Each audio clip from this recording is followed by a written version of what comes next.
প্রিয় দর্শক বন্ধুরা, আশা করি সকলে ভালো আছেন। আজকে আপনার সাথে আমি হাজির হয়েছি আজিজ রিয়াদ নাটক আপডেট অফিসিয়াল ইউটিউব চ্যানেল। সবাইকে জানছি স্বাগতম। আজকে আপনার সাথে যে নতুন এক নাটক নিয়ে হাজির হলাম, সে নতুন এক নাটকটির নাম হচ্ছে মেঘ ছায়া। এই নাটকটির ভিতরে বরাবরের মতন অভিনয় করতে দেখা যাবে সোহেল মণ্ডলকে ও ফারিন খানকে।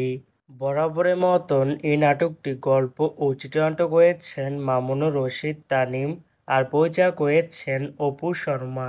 ইতিমধ্যে কিন্তু আমাদের মাঝে এই নাটকটি কিন্তু অনেকদিন আগে থেকে দুইটি কিন্তু পোস্টে কিন্তু অলরেডি রিহার্সাল করা হয়ে গেছে, তাও দেখতে পাচ্ছেনই।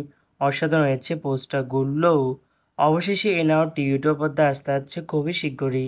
এই নাটকটি কিন্তু টিআর প্রকাশ করা হয়েছে আমাদের মাঝে, তাও দেখতে পাচ্ছেনই। নাটকটি ইউটিউবেতে দেখতে চোখ রাখতে হবে 24শে অক্টোবর শুক্রবার বিকাল 3টায় শুধুমাত্র এনটিভি নাটক এর অফিসিয়াল ইউটিউব চ্যানেলে। মেঘ ছায়া শিরোনামে নাটকটি দেখার জন্য কারা কারা অপেক্ষা আছেন সেটি কিন্তু অবশ্যই কমেন্ট করে জানাতে পারেন। আর এরকম নতুন নতুন একক নাটক, ওয়েব ফিল্ম, ওয়েব সিরিজ অথবা ধারাবাহিক নাটকের আপডেট ভিডিও পেতে এখনই চ্যানেলটিকে সাবস্ক্রাইব করে রাখতে পারেন। পাশে থাকা বেল আইকনটিকে অন করে রাখতে পারেন।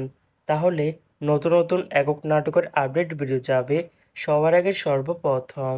চাইলে আমাদের একটি ফেসবুক পেজ ফলো করে রাখতে পারেন। ফেসবুক পেজটি আমি লিঙ্ক দিয়ে রেখেছি পিন কমেন্টে অথবা ডিসক্রিপশন বক্সে। ধন্যবাদ সবাইকে।